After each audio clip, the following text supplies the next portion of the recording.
Good morning. I don't know what happened. He's saying can't find the presentation. But however, I will be continuing so long. The time I was receiving this invitation to come and present, I think it was one of the colleagues' library, Charlene. She invited me around May, so I was at Eastern Cape Home, and then as a former lead of the institution, and then I received this invitation that said I must come and present, and I said, okay, you are inviting me to present. I didn't even read what is it, and then I said, I'm coming. You know, as a leader, as a former leader institution, we like to brag to other colleagues and say, I'm coming to present at CPUT, follow me on Facebook and so on. So, and when I was trying now to understand the concept of this presentation that I'm about to say, I've asked my advisory board, hey, this thing is serious. Because now we're asked to submit our profiles as the organization. Someone is our profiles in abstract. And now when I'm seeing people around that have already submitted their professors, doctors, and myself, I'm nothing, and I feel like, no. I'm not going to attend to this. But now I've already agreed to Janine that I'm coming. Then I said, you know what, the least I could do, it's one. Come 2020, let me go to school and register up until I'm a professor. So standing in front of you, next year I'm going back to school to continue my studies up until I come back to say I'm a professor or a doctor. I don't know, sir, I've emailed to Janine that email. Is it? Oh. So, just briefly and short about myself, while the guy is trying to assist. I am a founder of the organization called Qwele Youth Initiative. And the organization, good about it, is the breadth of CPUT, because our advisory board is from CPUT. Alumni that founded the organization are from CPUT. Even the launch of the organization was made in CPUT. So this organization is for CPUT. Even the partnership that we have built with departments of maths and science, we've already taken some students that are doing in-service training in our organization from CPUT. So this organization is for CPUT. I'm not sure what I must continue now because I'm quite lost. You find it? I don't want to be confused, colleagues, now to speak this when I open the slide, it's like that.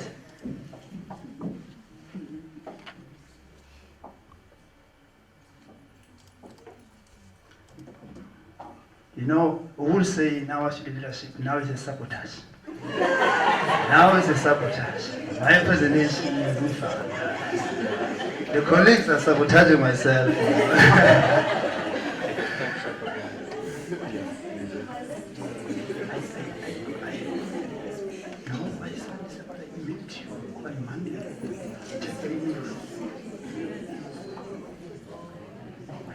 But however, I know my story, even there is no.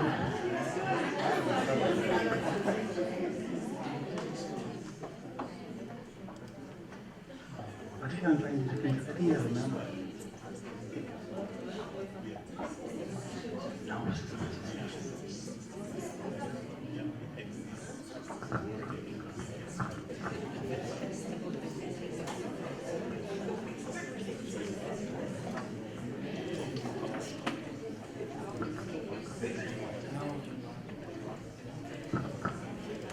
it has to happen. In fact, Mr. Farah, my lecturer, you'll agree. I was saying to him, even the lady at the back at Cape Town, I said, this thing of PowerPoint, I don't understand it. I am used to give keynote address. So, God bless me. As I've said that, I will be standing before you on behalf of student leadership, students at large, and of course, learners that are advocating the Eastern Cape, brief and short. And there is a fundamental problem that I've noticed during the time I was studying this course, information literacy, and as I was in CPUT. I feel like the concept of what is library means to us, we don't know. I mean, like from first year, second year until third year, I passed with not understanding the concept of library. Then I felt like one of the things that I should mention is what is library means to us. For instance, yesterday I work around campus and then I met some few students to ask them, you know what, as a statistician, guys, can you tell me where is the library? I don't know where it is. And then this lady said to herself, yes, here's the library. I was like, okay, what is it that you know about library? It's that place that is quiet, you know? And then I was like, do you like to start at library? And then this person said, no, I love IT Cent. Because at IT Cent you can shout loud, hey, rapper please man, you know? That's IT Cent how it looks like. So now I felt like there is something that the department should do to educate us and tell us and try to explain to us the importance of library, because students, they don't know what library means to us. And without knowing the library, the definition of it, then we are up to fail at the end of the day. Then I also said to staff members to actually know what library means to us. For instance, you attend a lecture and you are up to make an assignment. I'm trying now to combine the information literacy and the library. Then you are up to this assignment. In fact, the lecturer is giving us the assignment. Schools opens around February, March.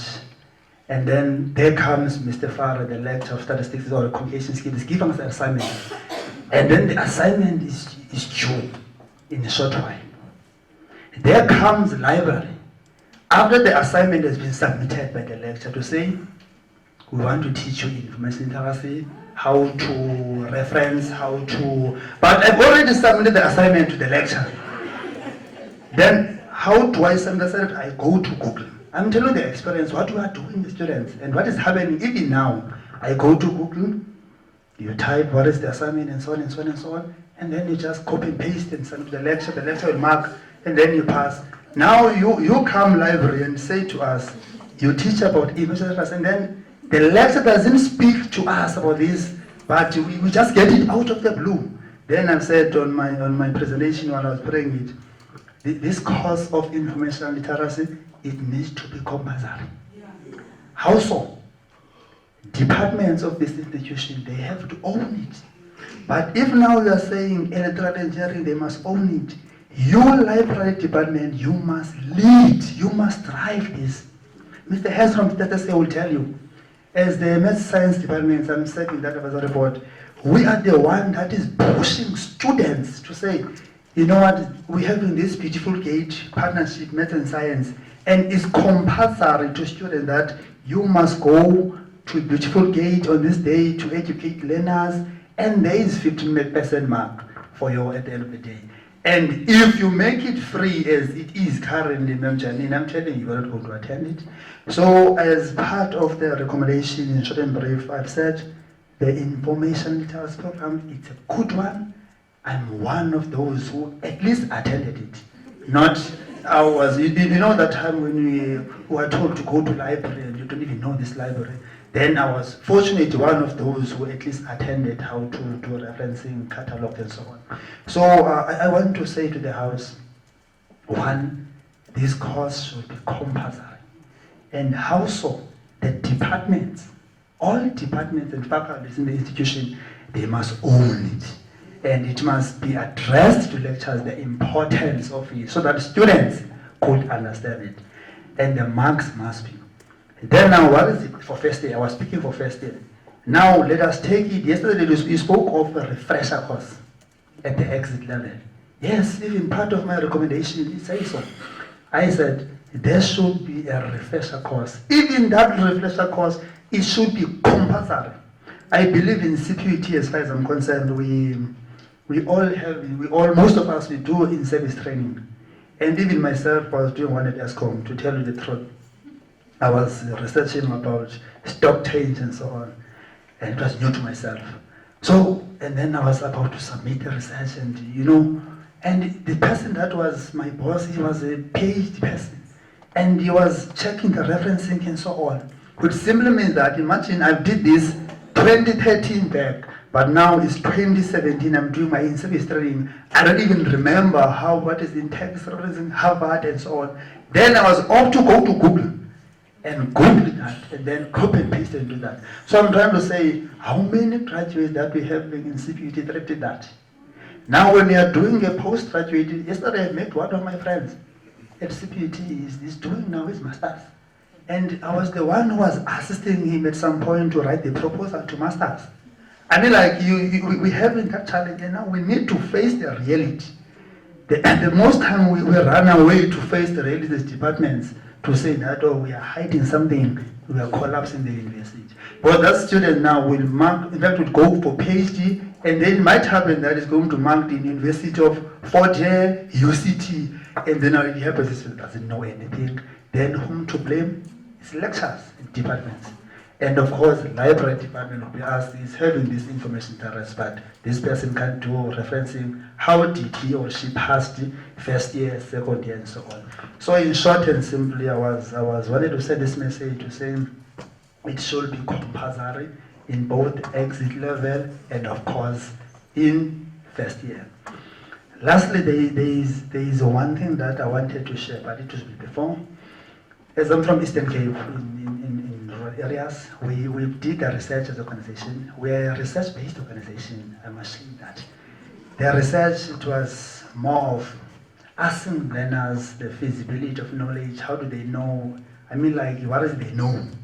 Most cases, NGOs, when they are formed, you know that, for instance, in Belleville, there is too much sex, and learners are studying under bad conditions. You just go to government and say, we know in Belleville is that. Then we started the organization, let us tailor-mode this thing and do a research. We use the learners, I've said that we have students that are doing inside training in our organization. They've created questions, and then we made a survey of about more than 1.5 learners who were surveyed. The questionnaire was about 26 questions, but part of the questions on that research was about library, the knowledge of library and the uses. You find out in some schools, there is the library. But that library, when you get inside to it, there is full package of books, old thinkings of former principals and so on. And now when you ask learners, what is it? What is the understand library? One will say, yes, there is the library, but we don't know. Now the problem is one, those learners are the ones that are coming to institutions next year, for instance, in grade 12. And then they're becoming a barrier. So as the organization have said, having to see that more than 80% of learners in rural areas in Eastern Cape, somewhere there, they don't know the concept of library. We are up to engage institutions of higher learning, as we teach in maths and science, to say, can't we partner with the library and try to educate even teachers at schools about information literacy and the importance of library? Which is now, we are at the state as an organization to meet up with institutions. I'm happy that there are some even in Botswana who are willing to travel.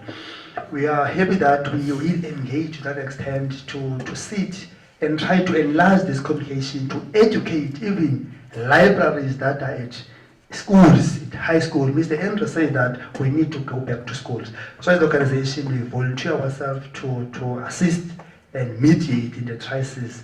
So with that said, I feel like I must say thank you very much, but I'm sad that my slides, because now I ended up speaking there and there and there because of, I don't see, but I think I've tried.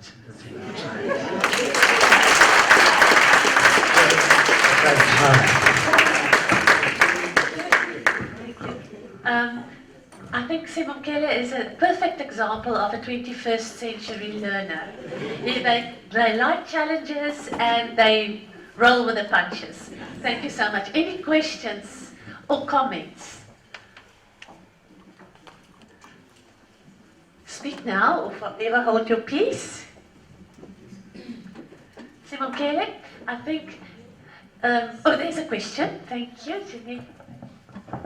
It is not a question, but it's a comment. Thank you. Thank you very much.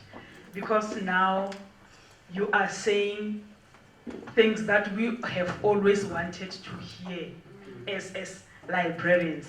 You know, sometimes we'll do some surveys there, you know, but we hardly ever get a chance to do group interviews with our students to exactly find what they need. But now what we are saying today is a homework for us to go and re-strategize, because now you have given us enough food for thought, and thank you very much for that. Have a question there?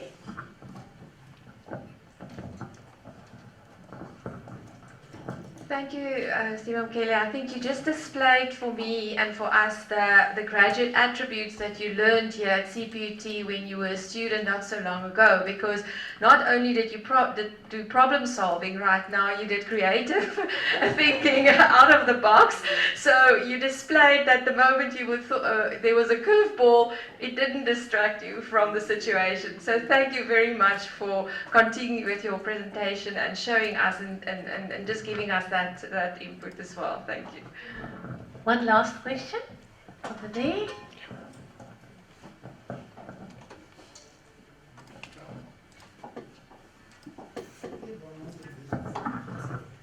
Hi, good day. Pardon. I am Gerald from UWC. Thank you for your presentation or for your talk. It was really interesting. It connects so nicely with me with the presentation that recommendation that I made actually at the LIASA conference, and I did a presentation there about the schools that the students come from schools without libraries. And I like the way that what you're saying about the exit, how we must do the information literacy on our campuses, because I'm really interested in from the first year, second year, third year, and the exit level. Because what happened now currently with me is that I see that the first year I get a lot of information literacy trainings in the first year, and then there's a gap between the second, the third, and the fourth year, and only when the students come at master's and PhD level, now they will set the whole class full. Then I will have 30, 50 people that come just for search skills training. So that is for me, it's really a concern. It's really a thing that I want to dig into.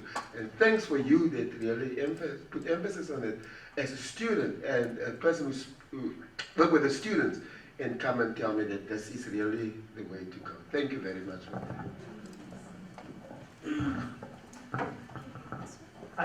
The least I would say, everyone wants to engage me. You must open.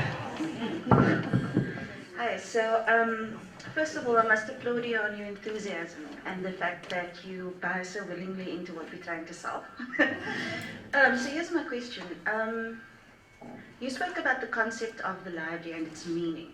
And I know that, for one, I can't possibly imagine a child not understanding the value of a library. But that's because I was privileged enough to be exposed to libraries at a very young age. So if I think about my two monsters, I've got a 9-year-old who's an avid reader. I've got a 13-year-old that's like, why should I? I've got Google, here's my phone.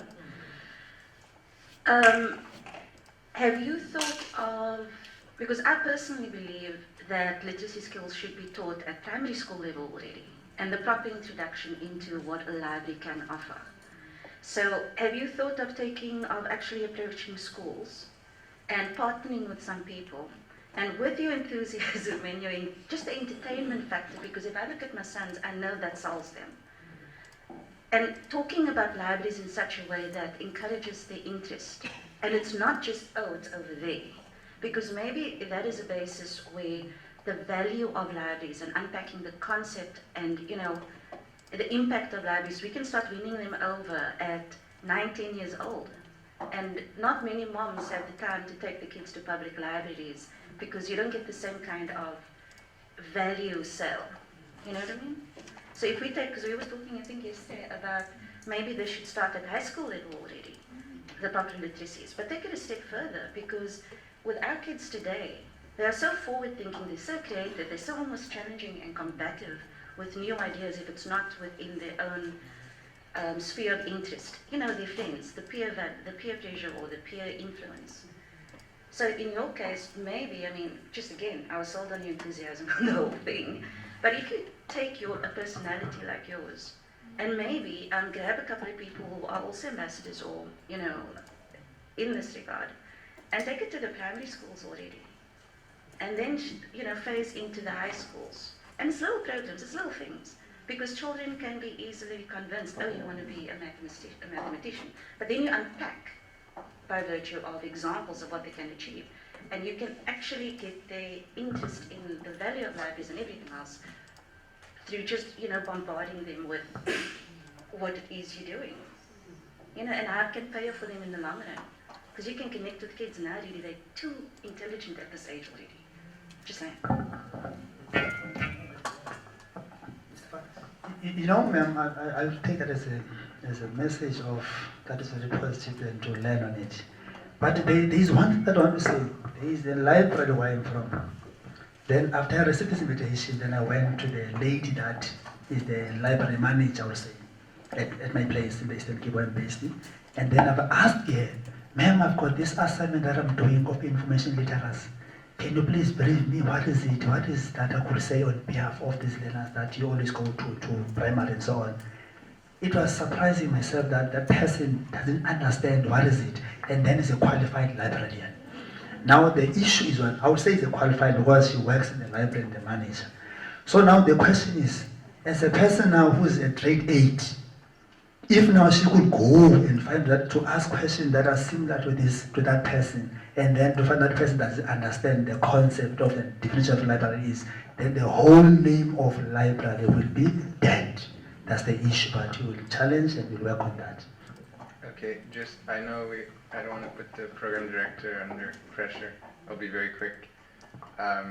You mentioned about those that come to the university, learners that come to the university, and because they didn't have the information literacy before, they struggle with knowing how to use the library. But what about those that never make it to university because they lack the information literacy to know even what courses are available or how to apply and those kinds of things?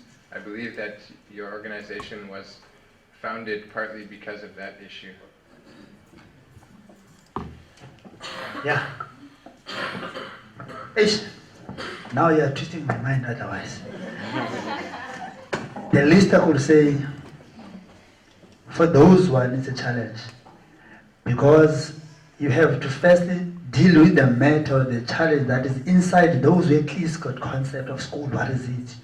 So for those one, it's another project for us, which is we are looking forward to assist and tap into this organization.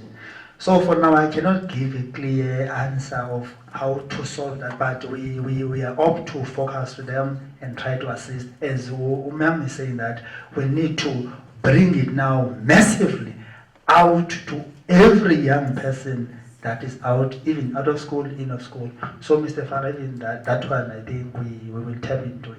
Thank you very much.